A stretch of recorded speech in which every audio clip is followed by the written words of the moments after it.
Senang sekali Tuhan jumpakan kita di gerakan membaca Alkitab. Jadikanlah membaca firman Tuhan sebagai kebutuhan mendesak dalam hidup ini. Sebab firman Tuhan adalah kekuatan Allah yang menyelamatkan setiap orang. Dan karena itu kita akan membaca. Sebelum membaca mari berdoa. Ya Bapa, tuntunlah hamba-Mu dengan kuasa Roh Kudus-Mu, supaya hamba dapat membaca firman-Mu dari Alkitab dalam tuntunan kuasa Tuhan, dan semua yang mengikuti dimanapun berada, biar Roh Kudus menjamah sehingga kami mau hidup dari dan di dalam kebenaran firman. Ke dalam kuasa-Mu ya Allah Roh Kudus hamba serahkan dalam nama Tuhan Yesus. Haleluya. Amin. Kita ada di hari ke-97, dan di hari ke-97 ini kita akan membaca dari 2 Samuel pasal 23 dan pasal 24. Begini dikatakan. Inilah perkataan Daud yang terakhir, tutur kata Daud bin Isai dan tutur kata orang yang diangkat tinggi, orang yang diurapi Allah Yakub, pemazmur yang disenangi di Israel. Roh Tuhan berbicara dengan perantaranku, firman-Nya ada di lidahku. Allah Israel berfirman, gunung batu Israel berkata kepadaku, apabila seorang memerintah manusia dengan adil, memerintah dengan takut akan Allah, ia bersinar seperti fajar di waktu pagi-pagi yang tidak berawan, yang sesudah hujan membuat berkilauan rumput muda di tanah. Bukankah seperti itu keluargaku di hadapan Allah? Sebab ia menegakkan bagiku suatu perjanjian kekal, teratur dalam segala-galanya dan terjamin. Sebab segala keselamatanku dan segala kesukaanku, bukankah Dia yang menumbuhkannya? Tetapi orang-orang yang dursila, mereka semuanya seperti duri yang dihamburkan. Sesungguhnya mereka tidak terpegang oleh tangan. Tidak ada orang yang dapat mengusik mereka kecuali dengan sebatang besi atau gagang tombak, dan dengan api mereka dibakar habis. Inilah nama para pahlawan yang mengiringi Daud. Isi Baal, orang Hakmoni, kepala Triwirah, ia mengayunkan tombaknya melawan 800 orang yang tertikam mati dalam satu pertempuran. Dan sesudah dia, Eliasar anak Dodo, anak seorang Ahohi, ia termasuk ketiga pahlawan itu. Ia ada bersama-sama Daud ketika mereka mengolok-olok orang Filistin yang telah berkumpul di sana untuk berperang, padahal orang-orang Israel telah mengundurkan diri. Tetapi ia bangkit dan membunuh demikian banyak orang Filistin sampai tangannya lesu dan tinggal melekat pada pedangnya. Tuhan memberikan pada hari itu kemenangan yang besar. Rakyat datang kembali mengikuti dia hanya untuk merampas. Sesudah dia, Sama anak Age, orang Harari, ketika orang Filistin berkumpul di Lehi, di sana ada sebidang tanah ladang penuh kacang merah, dan tentara telah melarikan diri dari hadapan orang Filistin. Maka berdirilah ia di tengah-tengah ladang itu, ia dapat mempertahankannya dan memukul kalah orang Filistin. Demikianlah diberikan Tuhan kemenangan yang besar. Sekali datanglah 3 orang dari ke-30 kepala mendapatkan Daud menjelang musim menuai dekat gua Adulam, sedang sepasukan orang Filistin berkemah di lembah Refaim. Pada waktu itu Daud ada di dalam kubu gunung, dan pasukan pendudukan orang Filistin pada waktu itu ada di Bethlehem. Lalu timbullah keinginan pada Daud dan ia berkata, sekiranya ada orang yang memberi aku minum air dari perigi Betlehem yang ada dekat pintu gerbang. Lalu ketiga pahlawan itu menerobos perkemahan orang Filistin. Mereka menimba air dari perigi Betlehem yang ada dekat pintu gerbang, mengangkatnya dan membawanya kepada Daud. Tetapi Daud tidak mau meminumnya, melainkan mempersembahkannya sebagai korban curahan kepada Tuhan. Katanya, jauhlah daripadaku ya Tuhan untuk berbuat demikian. Bukankah ini darah orang-orang yang telah pergi dengan mempertaruhkan nyawanya? Dan tidak mau ia meminumnya. Itulah yang dilakukan ketiga pahlawan itu. Abisai, adik Yoab, anak Seruyah, dialah kepala ke-30 orang itu. Dan dialah yang mengayunkan tombaknya melawan 300 orang yang mati ditikamnya. Ia mendapat nama di antara ke-30 orang itu. Bukankah ia yang paling dihormati di antara ke-30 orang itu? Memang ia menjadi pemimpin mereka, tetapi ia tidak dapat menyamai triwira itu. Selanjutnya, Benaya bin Yoyada, anak seorang yang gagah perkasa, yang besar jasanya, yang berasal dari Kapsel. Ia menewaskan kedua pahlawan besar dari Moab. Juga pernah ia turun ke dalam lubang dan membunuh seekor singa pada suatu hari bersalju. Pula ia membunuh seorang Mesir, seorang yang tinggi perawakannya. Di tangan orang Mesir itu ada tombak, tetapi ia mendatanginya dengan tongkat, merampas tombak itu dari tangan orang Mesir itu, lalu membunuh orang itu dengan tombaknya sendiri. Itulah yang diperbuat Benaya bin Yoyada. Ia mendapat nama di antara ke-30 pahlawan itu.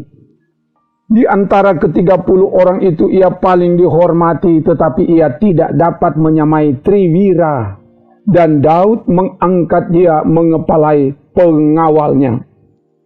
Asael, saudara Yoab, ada di antara ke-30 orang itu. Selanjutnya, Elhanan bin Dodo dari Bethlehem, sama orang Harod, Elika orang Harod, Heles orang Palti, Irah anak Ikes orang Tekoa, Abieser orang Anatot, Membunai orang Husa, Salmon orang Ahohi, Maharai orang Netofa, Heleb anak Baana orang Netofa, Itai bin Ribai dari Gibea orang Benyamin, Benaya orang Piraton, Hidai dari lembah-lembah Gaas, Abialbon orang Bet Araba, Asmawet orang Bahurim, Elyahba orang Saalbon, Yasen orang Guni, Yonatan anak Sama orang Harari, Ahiham bin Sarar orang Harari, Elifelet anak Ahasbai orang Maaka, Eliam anak Ahitofel orang Gilo, Hesrai orang Karmel, Pairai orang Arbi, Yigal bin Nathan dari Zoba, Bani orang Gad, Selek orang Amon, Naharai orang Beerot, pembawa senjata Yoab anak Seruyah, Irah orang Yetri, Gareb orang Yetri, Uriah orang Het, semuanya 37 orang. Bangkitlah pula murka Tuhan terhadap orang Israel. Ia menghasut Daud melawan mereka. Firman-Nya, pergilah, hitunglah orang Israel dan orang Yehuda. Lalu berkatalah raja kepada Yoab dan para panglima tentara yang bersama-sama dengan dia, jelajahilah segenap suku Israel dari Dan sampai Berseba. Adakanlah pendaftaran di antara rakyat supaya aku tahu jumlah mereka. Lalu berkatalah Yoab kepada raja, kiranya Tuhan Allahmu menambahi rakyat 100 kali lipat daripada yang ada sekarang, dan semoga mata tuanku raja sendiri melihatnya. Tetapi mengapa tuanku raja menghendaki hal ini? Namun titah raja itu terpaksa diikuti oleh Yoab dan oleh para panglima tentara. Maka pergilah Yoab dan panglima-panglima tentara itu atas perintah raja untuk mengadakan pendaftaran di antara bangsa Israel. Mereka menyeberangi sungai Yordan, lalu mulai dari Aroer dan dari kota yang terletak di tengah-tengah lembah ke arah Gad dan Yaeser. Kemudian sampailah mereka ke Gilead dan ke Kades di negeri orang Het. Selanjutnya sampailah mereka ke Dan, dan dari Dan mengambil jurusan Sidon. Kemudian sampailah mereka ke tempat yang berkubu, Tirus, dan ke segala kota orang Hewi dan orang Kanaan. Akhirnya tibalah mereka di bagian selatan Yehuda di Berseba. Setelah mereka menjelajah seluruh negeri itu, sampailah mereka kembali ke Yerusalem setelah lewat 9 bulan dan 20 hari.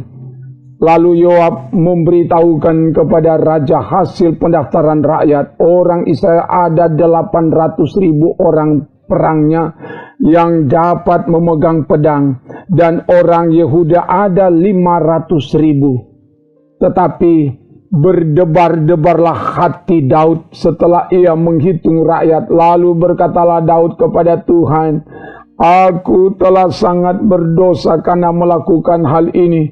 Maka sekarang Tuhan, jauhkanlah kiranya kesalahan hamba-Mu, sebab perbuatanku itu sangat bodoh. Setelah Daud bangun daripada waktu pagi, datanglah firman Tuhan kepada Nabi Gad, pelihat Daud demikian. Pergilah, katakanlah kepada Daud, beginilah firman Tuhan, 3 perkara kuhadapkan kepadamu.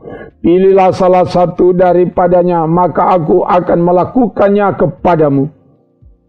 Kemudian datanglah Gad kepada Daud, memberitahukan kepadanya dengan berkata kepadanya, akan datangkah menimpa engkau 3 tahun kelaparan di negerimu? Atau maukah engkau melarikan diri 3 bulan lamanya dari hadapan lawanmu, sedang mereka itu mengejar engkau? Atau akan adakah 3 hari penyakit sampar di negerimu? Maka sekarang pikirkanlah dan timbanglah, jawab apa yang harus kusampaikan kepada yang mengutus aku. Lalu berkatalah Daud kepada Gad, sangat susah hatiku, biarlah kiranya kita jatuh ke dalam tangan Tuhan, sebab besar kasih sayangnya, tetapi janganlah aku jatuh ke dalam tangan manusia. Jadi Tuhan mendatangkan penyakit sampar kepada orang Israel dari pagi hari sampai waktu yang ditetapkan. Maka matilah dari antara bangsa itu, dari Dan sampai Berseba, 70.000 orang. Ketika malaikat mengacungkan tangannya ke Yerusalem untuk memusnahkannya, maka menyesallah Tuhan karena malapetaka itu. Lalu ia berfirman kepada malaikat yang mendatangkan kemusnahan kepada bangsa itu, cukup, turunkanlah sekarang tanganmu itu. Pada waktu itu malaikat Tuhan itu ada dekat tempat pengirikan Arauna orang Yebus. Dan berkatalah Daud kepada Tuhan, ketika dilihatnya malaikat yang tengah memusnahkan bangsa itu demikian, sesungguhnya aku telah berdosa dan aku telah membuat kesalahan. Tetapi domba-domba ini, apakah yang dilakukan mereka? Biarlah kiranya tanganmu menimpa aku dan kaum keluargaku. Pada hari itu datanglah Gad kepada Daud dan berkata kepadanya, pergilah, dirikanlah mezbah bagi Tuhan di tempat pengirikan Arauna orang Yebus itu. Lalu pergilah Daud sesuai dengan perkataan Gad seperti yang diperintahkan Tuhan. Ketika Arauna menjenguk dan melihat raja dengan pegawai-pegawainya mendapatkannya, pergilah Arauna keluar, lalu sujud kepada raja dengan mukanya ke tanah. Bertanyalah Arauna, mengapa tuanku raja datang kepada hambanya ini? Jawab Daud, untuk membeli tempat pengirikan ini daripadamu dengan maksud mendirikan mezbah bagi Tuhan, supaya tulah ini berhenti menimpa rakyat. Lalu berkatalah Arauna kepada Daud, baiklah tuanku raja mengambilnya dan mempersembahkan apa yang dipandangnya baik. Lihatlah, itu ada lembu-lembu untuk korban bakaran dan eretan-eretan pengirik dan alat perkakas lembu untuk kayu bakar. Semuanya ini, ya raja, diberikan Arauna kepada raja. Arauna berkata pula kepada raja, kiranya Tuhan Allahmu berkenan kepadamu. Tetapi berkatalah raja kepada Arauna, bukan begitu, melainkan aku mau membelinya daripadamu dengan membayar harganya, sebab aku tidak mau mempersembahkan kepada Tuhan Allahku korban bakaran dengan tidak membayar apa-apa. Sesudah itu Daud membeli tempat pengirikan dan lembu-lembu itu dengan harga 50 sikal perak. Lalu Daud mendirikan di sana mezbah bagi Tuhan dan mempersembahkan korban bakaran dan korban keselamatan. Maka Tuhan mengabulkan doa untuk negeri itu, dan tulah itu berhenti menimpa orang Israel. Demikian bacaan firman Tuhan dari Alkitab. Mari berdoa. Terima kasih Bapa, oleh tuntunan kuasa Roh Kudus, hamba-Mu sudah dapat membacakan bagian firman-Mu dari Alkitab. Biar firman-Mu mengubah setiap orang yang mengikuti bacaan ini, dimanapun mereka berada. Biar mereka dikuatkan, iman semakin bertumbuh teguh kokoh ketika mendengar firman Tuhan. Dan Tuhan buat berhasil semua yang mau dikerjakan, sebab Engkau yang bilang, orang yang kesukaannya merenungkan Taurat Tuhan, apa saja yang diperbuatnya berhasil. Yaitu yang dialami oleh semua yang dengan taat setia mengikuti bacaan firman-Mu. Kami serahkan seluruh kehidupan kami ke dalam tuntunan kuasa-Mu kini dan seterusnya. Dalam nama Tuhan Yesus. Haleluya. Amin. Demikian bacaan firman Tuhan dari Alkitab. Tuhan Allah mengasihimu. Dia menjaga kemanapun engkau pergi. Engkau aman, selamat dalam tuntunan Tuhan siang dan malam. Amin.